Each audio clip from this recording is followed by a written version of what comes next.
Hello gardeners, this is my yearly PSA on how to properly plant a tree that has come in either a burlap ball or a nursery pot like this.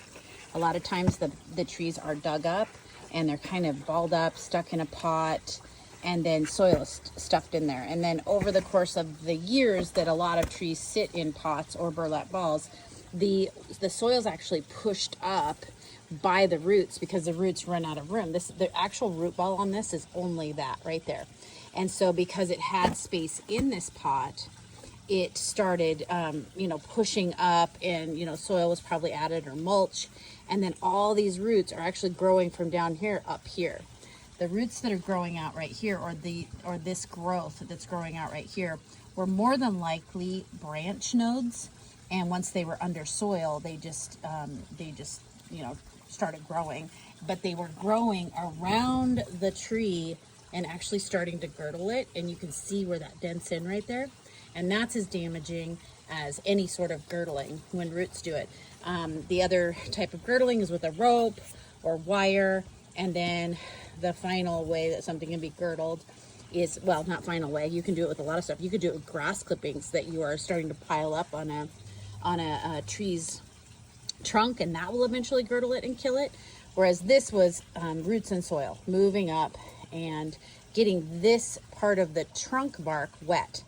And it's not the same kind of bark. It doesn't process water the same way that roots do.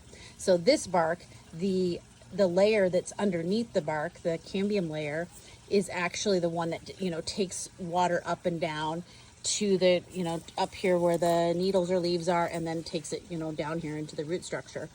And if this bark is damaged or waterlogged, it will eventually rot, and you will actually girdle this tree trunk the same way as if you put a tight rope around it, or you cut it with the weed whacker or some other form of girdling. Oh, and animals will also girdle trees because they'll go around and they'll chew the bark off, and eventually if they chew all of the bark off down to the heartwood, the tree dies. And it will live for a certain amount of time because there is resources up here, but you definitely have a short-lived situation. And you can tell by this little tree that the back side of it is not really growing very well, and it's kind of a misshapen tree. So I'm thinking that there might be maybe some damage on the back here. Yeah, I can actually feel a hole right there. So that's why then this side of the tree is not doing as well. So you have to make sure and dig down. That is the key to planting a tree properly, is find the true root flare. When I pulled this out of the pot, the roots were super tough right up to here. And you would maybe think, oh, that's the root flare. Surely it is. And you would plant it, but then in just a few years, this tree would actually die. So there you go, gardeners. Plant a tree right, and it'll live a really long time and give you lots of joy.